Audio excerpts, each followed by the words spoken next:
पतंजलि शर्मा जी, जयपुर से। राधे राधे। हाँ जी, आपके चरणों में कोटि कोटि प्रणाम। महाराज श्री, हमारी संतान जो हमसे उत्पन्न होगी, क्या वो अपने पूर्व कर्मों के अनुसार शरीर मिलेगा या माता पिता के कर्मों के अनुसार? अगर माता पिता के कर्मों के अनुसार उत्पन्न होगी तो क्या सावधानी रखें? कृपया मार्गदर्शन करें। वो तो आएगा अपने ही कर्मों से, पर उसमें दुख और सुख का अनुभव तुम्हारे कर्म उसमें सम्मिलित होंगे।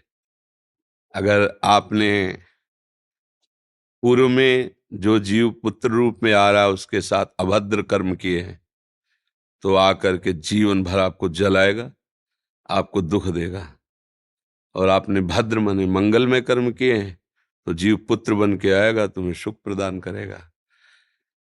अब यदि इस समय भजन कर लो भगवान का, तो तुम उसके भी भाग्य को बदल सकते हो और अपने भी भाग्य को बदल सकते हो। ये भजन ही एक ऐसा कर्म है जो सब सुधार देता है। मार्कंडेय ऋषि के पिता महाराज मृकंड ने देखा, बहुत ज्योतिषाचार्य थे, कि 5 वर्ष में मेरे पुत्र की आयु खत्म है, मर जाएगा। बड़ी चिंता हुई कि जीवन भर भजन करते रहे, तपस्या की। पहले प्राय हम सब ऋषियों की ही संतान हैं, रहते गृहस्थ में थे, पर पूर्ण ऋषि तपस्वी मुनियों की तरह हम सब ऋषियों की संतान है। जब गोत्र पूछा जाए तो देखो नहीं बोलते भरद्वाज गोत्र, याज्ञवल्क, गार, हम सब ऋषियों की संतानें हैं। हाँ, तो उन्होंने लगा कि कैसे क्या कर सकते हैं कि 5 वर्ष के बाद ये बालक जीवित बना रहे। अब पिता का कर्म शुरू हो रहा है। पूर्व संयोग इतने ही वर्ष का था, अब उनका नया कर्म काम कर रहा है। उन्होंने विचार किया, भगवान के भक्तों और संतों में विशेष सामर्थ्य है। यदि संतों को साष्टांग दंडवत करे और संतों का आशीर्वाद मिले, तो मैं इसे मृत्यु से भी बचा सकता हूं। उनको पता था, उनकी श्रद्धा थी, उनकी भावना थी। तो प्रायः पवित्र नदियों के किनारे ही ऋषियों के आश्रम होते थे, तो गंगा जी के समीप ही, हाँ, तो घाट में खड़ा कर देते। जो भी संत दिखाई देते, वैष्णव तिलक या शैव तिलक, वो सबको आदेश कर, छोटा सा बालक 2 वर्ष 3, साष्टांग प्रणाम करो, साष्टांग प्रणाम करो। उनकी सेवा यही थी, प्रसाद पाओ और जाके घाट में खड़े हो, जो भी संत दिखाई दे साष्टांग प्रणाम करो। एक दिन प्रच्छन्न वेश से गुप्त रूप से सनक सनंदन सनातन सनत कुमार भी, अब आपको क्या पता कौन महात्मा किस कोटि का किस वेश में तुम्हारे पास बैठा है, या तुम्हारे संग वार्तालाप कर रहा है, या तुम्हें कभी मिल सकता है, हमारी दृष्टि नहीं है ना। और वो दिव्य महापुरुष थे और वो देखा करते थे। जो साष्टांग प्रणाम किया तो चारों संत वेश में थे, उनका चिरंजीवी भव, बस वो आ गए। कहा, महाराज मेरी दृष्टि अचूक है, आप सनक सनंदन सनातन सनत कुमार चारों ब्रह्म कुमार हैं ना, प्रच्छन्न वेश से आप घूम रहे हैं, ये तो अभागी है, 5 वर्ष में इसकी मृत्यु हो जाएगी। और आप कह रहे हैं चिरंजीवी भव, तो आपके वचन मिथ्या या इसका भाग्य मिथ्या? इसी इसी बात में बैठे थे कि कोई ना कोई महापुरुष जब फंसेगा तो ये भाग्य को मिटा सकता है, साधारण थोड़ी मिटा पाता है, महापुरुष ही मिटा पाता है, उसमें सामर्थ्य होती है। तो उनका ठीक है, चिरंजीवी तो रहेगा ही। तुम्हारी ज्योतिष से तुमको पता है किस मिनट में किस सेकंड में मृत्यु होगी।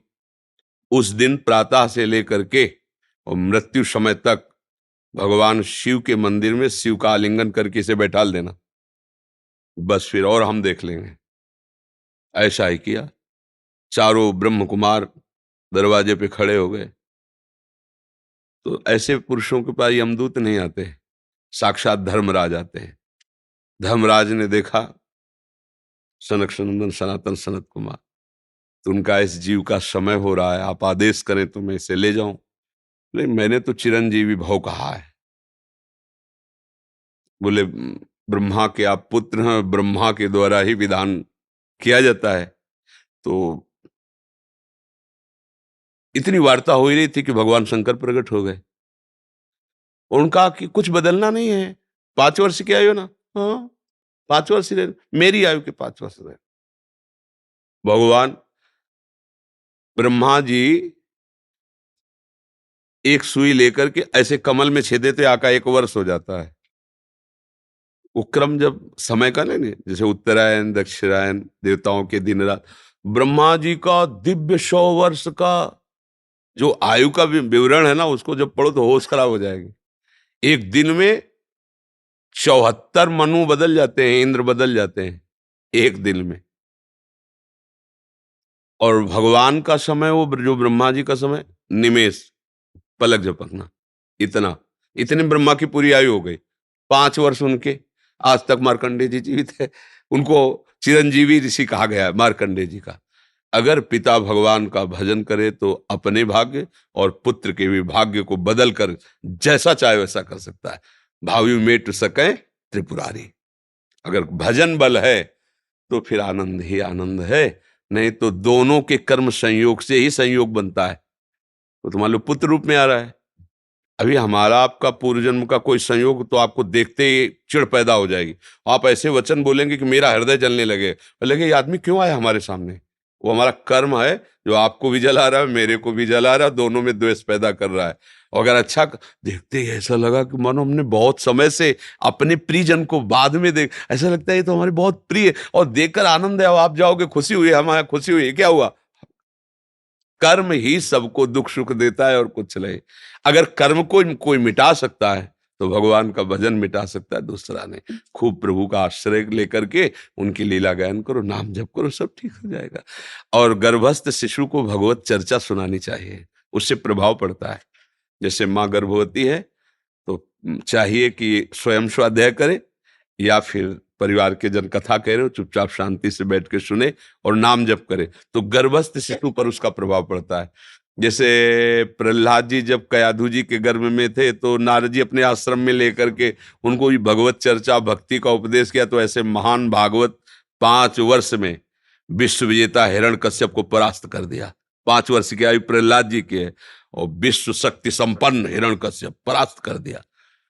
अभिमन्यु जी गर्भ में ही थे, चक्रव्यूह का वेदन की क्रिया बताई तो 6 द्वार वेदने की क्रिया तक वो जगती रही, 7वें विश्व हो गई। तो फिर वो मतलब गर्भस्थ शिशु पर बाहरी चर्चा का प्रभाव पड़ता है, बाहरी आचरण का प्रभाव पड़ता है। यदि हम नाम कीर्तन, भगवत चर्चा, भगवत कथा वार्ता, तो उसमें भक्ति का अंकुरण हो जाएगा, गर्भस्थ शिशु में उसका प्रभाव पड़ जाएगा।